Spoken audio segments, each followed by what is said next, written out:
So you've heard of your IQ, your general intelligence, but what's your PsyQ? How much do you know about what makes you tick? And how good are you at predicting other people's behavior, or even your own?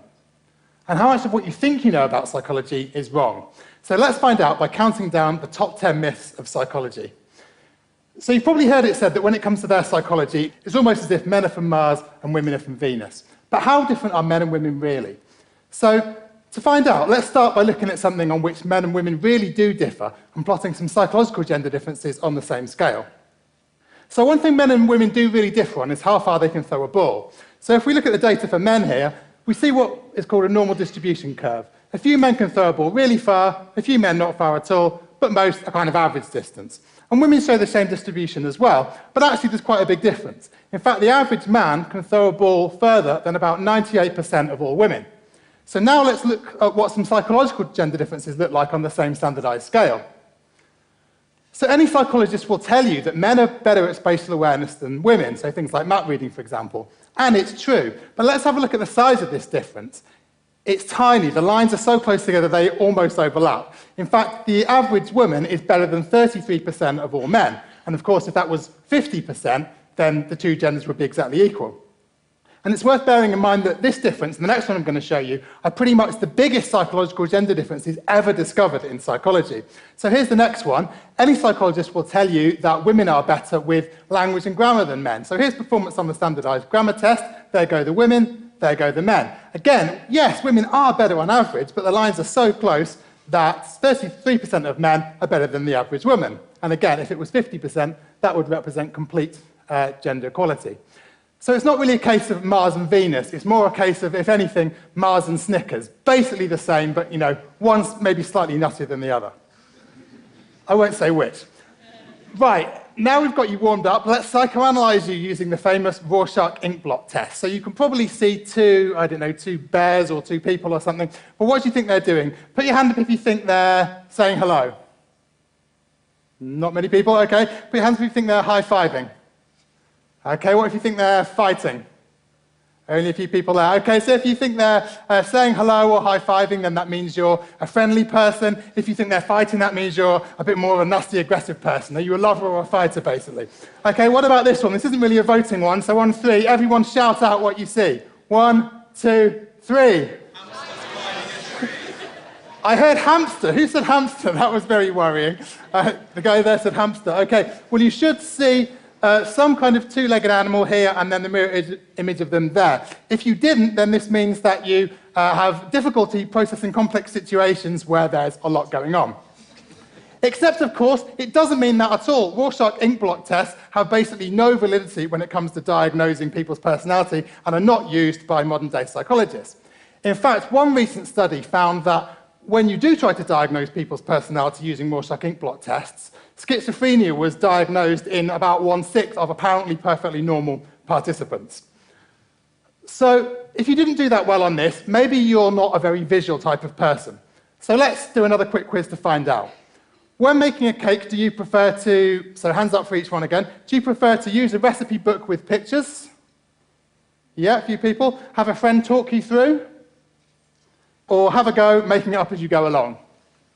Quite a few people there. Okay, so if you said A, then this means that you're a visual learner and that you learn best when information is presented in a visual style. If you said B, it means you're an auditory learner, that you learn best when information is presented to you in an auditory format. And if you said C, it means that you're a kinesthetic learner, that you learn best when you get stuck in and do things with your hands. Except, of course, as you've probably guessed, that it doesn't, because the whole thing is a complete myth. Learning styles are made up and are not supported by scientific evidence.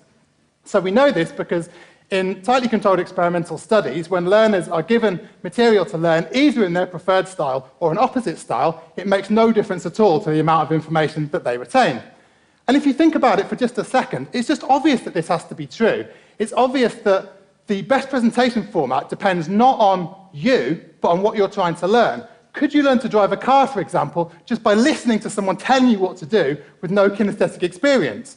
Could you solve simultaneous equations by talking them through in your head and without writing them down? Could you revise for your architecture exams using interpretive dance if you're a kinesthetic learner? No. What you need to do is match the material to be learned to the presentation format, not you. So I know many of you are A-level students, so will have recently got your GCSE results, and if you didn't quite get what you were hoping for, then you can't really blame your learning style. But one thing that you might want to think about blaming is your genes. So what this is all about is that a recent study at University College London found that 58% of the variation between different students in their GCSE results was down to genetic factors. So that sounds a very precise figure. So how can we tell? Well, when we want to unpack the relative contributions of genes in the environment, what we can do is do a twin study. So identical twins share 100% of their environment and 100% of their genes, whereas non-identical twins share 100% of their environment, but just like any brother and sister, share only 50% of their genes. So by comparing how similar GCSE results are in identical twins versus non-identical twins, and doing some clever maths, we can get an idea of how much variation in performance is due to the environment and how much is due to genes. And it turns out that it's about 58% due to genes. So, this isn't to undermine the hard work that you and your teachers here put in. If you didn't quite get the GCSE results that you were hoping for, then you can always try blaming your parents, or at least their genes. One thing that you shouldn't blame is being a left brain or right-brained learner, because again, this is a myth. So the myth here is that the left brain is logical, it's good with equations like this, and the right brain is more creative, so the right brain is better at music. But again, this is a myth because nearly everything that you do involves nearly all parts of your brain talking together, even just the most mundane thing like having a normal conversation. However, perhaps one reason why this myth has survived is that there is a slight grain of truth to it. So a related version of the myth is that left-handed people are more creative than right-handed people, which kind of makes sense because your brain controls the opposite hand. So left-handed people, the right side of the brain is slightly more active than the left-hand side of the brain, and the idea is that the right-hand side is more creative. Now, it isn't true per se that left-handed people are more creative than right-handed people. What is true is that ambidextrous people, people who use both hands for different tasks, are more creative thinkers than one-handed people, because being ambidextrous involves having both sides of the brain talk to each other a lot, which seems to be involved in kind of creative and flexible thinking. The myth of the creative left-hander arises from the fact that being ambidextrous is more common amongst left-handers than right-handers. So a grain of truth in the idea of the creative left-hander, but not much. A related myth that you've probably heard of is that we only use 10% of our brains. This is, again, a complete myth. Nearly everything that we do, even the most mundane thing, uses nearly all of our brains. That said, it is, of course, true that most of us don't use our brain power quite as well as we could. So what could we do to boost our brain power? Maybe we could listen to a nice bit of Mozart. So have you heard of the idea of the Mozart effect? So the idea is that listening to Mozart makes you smarter and improves your performance on IQ tests. Now, again, what's interesting about this myth is that although it's basically a myth, there is a grain of truth to it. So the original study found that participants who were played Mozart music for a few minutes did better on a subsequent IQ test than participants who simply sat in silence. But a follow-up study recruited some people who liked Mozart music, and then another group of people who were fans of the horror stories of Stephen King. And they played the people the music or the stories. The people who preferred Mozart music to the stories got a bigger IQ boost from the Mozart than the stories, but the people who preferred the stories to the Mozart music got a bigger IQ boost from listening to the Stephen King stories than the Mozart music. So the truth is that listening to something that you enjoy perks you up a bit and gives you a temporary IQ boost on a narrow range of tasks. There's no suggestion that listening to Mozart or indeed Stephen King stories is going to make you any smarter in the long run. So, another version of the Mozart myth is that listening to Mozart can make you not only cleverer, but healthier too. Unfortunately, this doesn't seem to be true of someone who listened to the music of Mozart almost every day, Mozart himself, who suffered from gonorrhea, smallpox, arthritis, and what most people think eventually killed him in the end, syphilis. This suggests that Mozart should have been a bit more careful, perhaps, when choosing his sexual partners.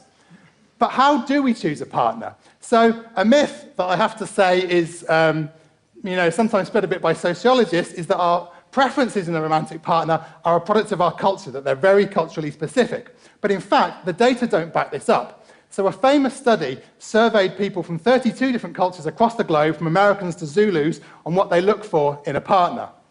And in every single culture across the globe, men placed more value on physical attractiveness in a partner than did women. And in every single culture too, women placed more importance than did men on ambition and high earning power.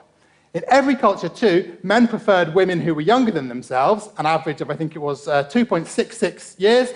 And in every culture too, women preferred men who were older than them, so an average of 3.42 years, which is why we've got here, everybody needs a sugar daddy. So moving on from trying to score with a partner to trying to score in basketball or football or whatever your sport is. So the myth here is that sportsmen go through hot hand streaks, Americans call them, or purple patches, we sometimes say in England, where they just can't miss, like this guy here.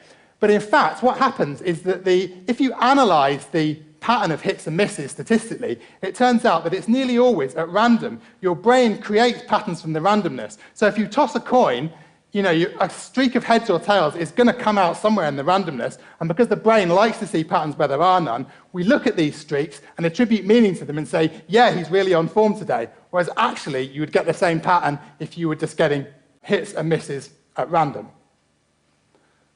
So an exception to this, however, is penalty shootouts. A recent study looking at penalty shootouts in football showed that players who represent countries with a very bad record in penalty shootouts, like, for example, England, tend to be quicker to take their shots than countries with a better record, and presumably as a result, they're more likely to miss. Which raises the question of if there's any way that we could improve people's performance. And one thing you might think about doing is punishing people for their misses and seeing if that improves them. This idea, the effect that punishment can improve performance, was what participants thought they were testing in Milgram's famous learning and punishment experiment that you've probably heard about if you're a psychology student. The story goes that participants were prepared to give what they believed to be fatal electric shocks to a fellow participant when they got a question wrong, just because someone in a white coat told them to. But this story is a myth for three reasons. Firstly, and most crucially, the lab coat wasn't white, it was in fact grey. Secondly, the participants were told before the study and reminded any time they raised a concern that although the shocks were painful, they were not fatal and indeed caused no permanent damage whatsoever. And thirdly, participants didn't give the shocks just because someone in the coat told them to. When they were interviewed after the study, all the participants said that they firmly believed that the learning and punishment study served a worthy scientific purpose, which would have enduring gains to science, as opposed to the momentary, non-fatal discomfort caused to the participants. Okay, so I've been talking for about 12 minutes now, and you've probably been sitting there listening to me, analysing my speech patterns and body language, and trying to work out if you should take in notice of what I'm saying, whether I'm telling the truth or whether I'm lying. But if so, you've probably completely failed, because although we all think we can catch a liar from their body language and speech patterns, hundreds of psychological tests over the years have shown that all of us, including police officers and detectives, are basically at chance when it comes to detecting lies from body language and verbal patterns. Interestingly, there is one exception. TV appeals for missing relatives. It's quite easy to predict when the relatives are missing and when the appealers have in fact murdered the relatives themselves. So hoax appealers are more likely to shake their heads, to look away, and to make errors in their speech, whereas genuine appealers are more likely to express hope that the person will return safely and to avoid brutal language. So, for example, they might say, taken from us rather than killed. Speaking of which, it's about time I killed this talk, but before I do, I just want to give you, in 30 seconds, the overarching myth of psychology. So the myth is that psychology is just a collection of interesting theories, all of which say something useful and all of which have something to offer. What I hope to have shown you in the past few minutes is that this isn't true. What we need to do is assess psychological theories by seeing what predictions they make, whether that is that listening to Mozart makes you smarter, that you learn best when information is presented in your preferred learning style, or whatever it is. All of these are testable empirical predictions, and the only way we can make progress is to test these predictions against the data in tightly controlled experimental studies. And it's only by doing so that we can hope to discover which of these theories are well supported and which, like all the ones I've told you about today, are myths. Thank you.